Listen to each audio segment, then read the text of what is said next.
예수께서 빌립보 가이사라 지방에 이르러 제자들에게 물어 이르시되 사람들이 인자를 누구라 하느냐? 더러는 세례 요한, 더러는 엘리야, 어떤 이는 예레미야나 선지자 중에 하나라 하나이다. 너희는 나를 누구라 하느냐?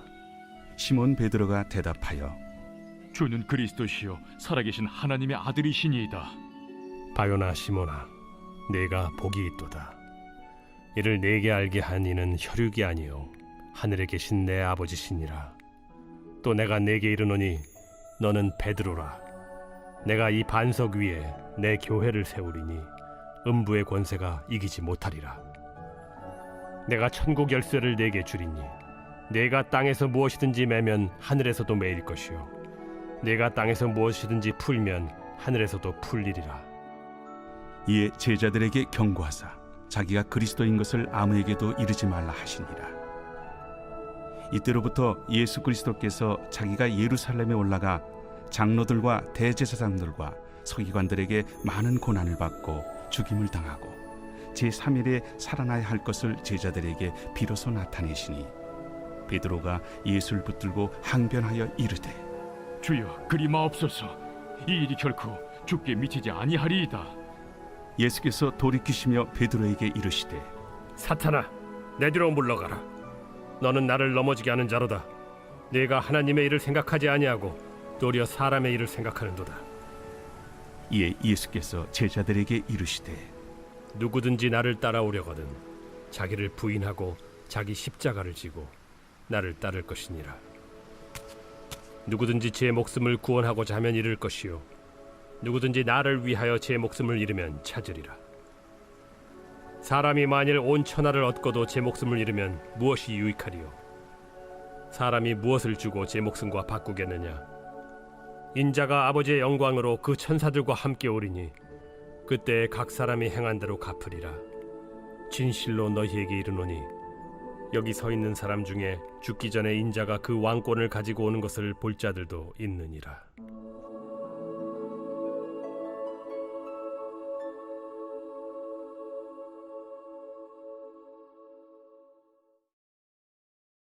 근력을 키울 때 꼭 운동해야 되는 부분이 있습니다. 바로 코어라는 근육인데요.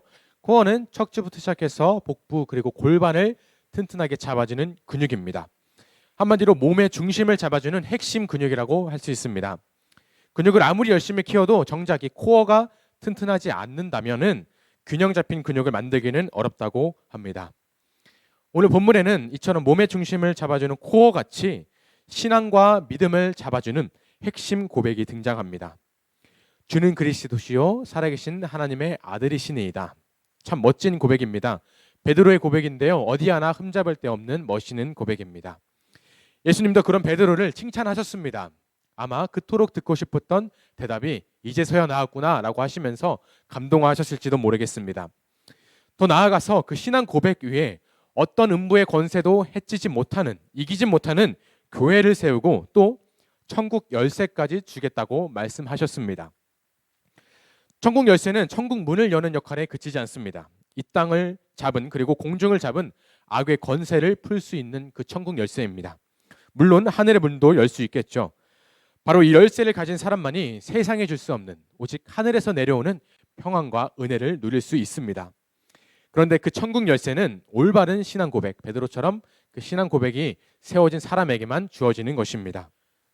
중요한 건 교회는 아무렇게나 세워지지 않는다는 것입니다. 18절에 보시면 예수님은 그 베드로의 신앙 고백을 락이라 표현했는데요. 한마디로 반석이라고 표현하셨습니다. 예수님 자신이 거할 집을 지을 때 분명히 금방 무너질 흙더미 위에 짓지 않으실 것입니다. 교회는 말씀에 견고함이 있을 때 세워지는 것입니다. 바로 코어 같은 믿음이 필요하다는 것입니다. 잘 단련되고 단단하고 견고한 믿음의 반석 위에 예수님이 계신다는 것을 기억하시는 저와 여러분이 됐으면 좋겠습니다. 예수님은 베드로의 신앙 고백을 들으시고 그제서야 비로소 예수님이 이 땅에 오신 목적, 코어, 핵심 바로 십자가와 부활을 말씀하셨습니다. 그런데 베드로의 대답이 좀 이상합니다. 아닙니다. 예수님에게 절대 그런 일이 일어날 리가 없습니다. 왜 예수님이 십자가에 못 박혀서 돌아가신다는 것입니까? 라고 대답합니다. 얼마나 강하게 부정을 했으면 영어 성경에서는 never Lord라고 말씀할 라고 번역했습니다.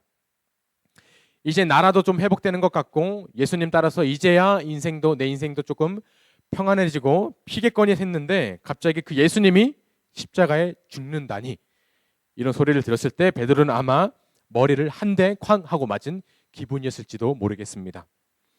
예수님은 그런 베드로를 사탄이라고 부르십니다. 저와 여러분의 모습은 어떻습니까? 입술로는 이렇게 고백합니다. 예수님 사랑합니다. 예수님이 나의 구원자입니다. 또 이렇게 기도합니다. 주여 주여, 주님이 말씀하시는 대로 따르겠습니다. 또 순종하겠습니다. 그런데 정작 우리의 삶의 모습에 어떠한 변화의 모습도 없다면 오늘 본문에 나온 베드로의 모습과 다르지 않을 것입니다. 저는 이 말씀을 묵상하면서 여전히 내 육신의 편안함이 앞서고 있지는 않은지 돌아볼 수 있었습니다.